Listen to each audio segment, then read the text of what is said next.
knowing what was going on, said, you know, this was the government shutting us down. So as Max was saying, a bailout is one way to look at the Fed bailed part of the banking industry out by shutting down Bear Stearns and coming in there to look like it was saving the day. The reality is inside the firm, people are having to look for their jobs. People have been losing their retirement as they see their shares go down. It's 14,000 employees. And some of them say, well, we're interviewing in other places. You know, places like Goldman Sachs and Morgan Stanley are going to sort of pick up the remains of who's left. But the reality is the system is in such a devastating state right now that other firms are not going to pick up a lot of these people, and what they have amassed in retirement and in stock is actually worth very, very little. And many of these people, I have friends in there who actually were at the Left Forum last weekend. You know, this is not just merely people who have run the company into the ground or taken all of the risk.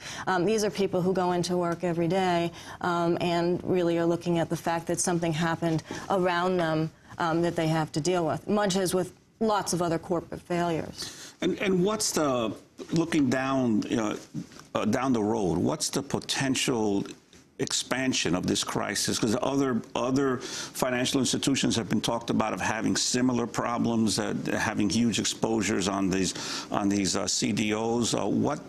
What's your sense of what's going to happen in the future? The CDO market is a $2 trillion market. The write-downs that have related to subprime loans underlying some of those securities have only amounted to about $120 billion. So when you look at the differentiation between what's valued and what's out there, you're talking about a lot of potential catastrophe to come. And again, no discussion of what happened at the source to deregulate the market such that these things could be created. So there is a lot of downside. And the fact is the banking system itself, through its own steps and with a lack of regulation, has leveraged itself beyond its capacity to take that risk. Max Wolf, what's going to happen? What should happen?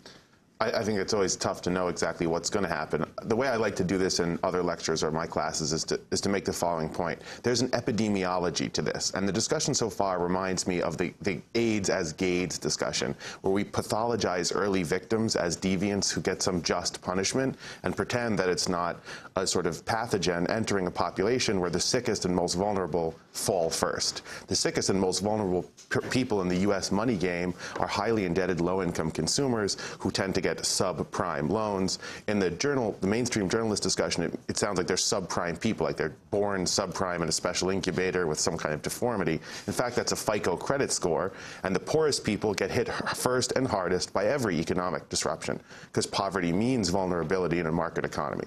So what we've seen in the beginning of a turndown of a long boom, a boom that really began in the early 80s, is the weakest and most vulnerable, with the most debt and the least income, the subprime crowd, got slammed first, and then it sort of moves through the population as Gades becomes AIDS, becomes recognized. And so I think we're in the early innings of this, maybe a third of the way through, a half if we're lucky. Now, that doesn't mean that the pain will continue to be so localized in finance. It's already spilling out into the U.S. macroeconomy. It is already an international phenomenon, and it's heavily falling into retail. I expect severe difficulties in retail soon, and I expect greater difficulties in housing markets, because actually, although it gets less press than I think it deserves, already 40+% of delinquencies and default issue notices are moving out of the strict subprime market into what's called Alt-A, Alt-B, and then prime. So in other words, people between subprime and prime, and then cascading over into prime. We know this is a problem because 10% of all U.S. homeowners are what we call underwater. They owe more than their house is worth. That's a pretty serious amount.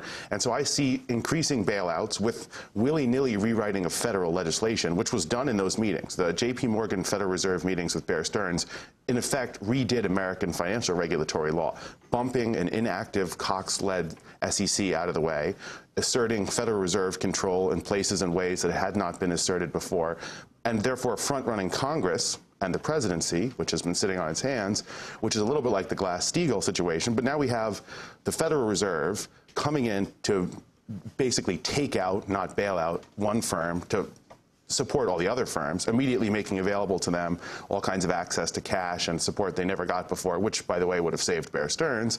And in so doing, blasé, private meeting, no transparency, rewriting American financial legislation while the president tells crazy fictional stories about Iraq and the Congress does fundraising for its next election, and is a byproduct that will be told later what legislation to pass. I mean, it's kind of surreal at this point.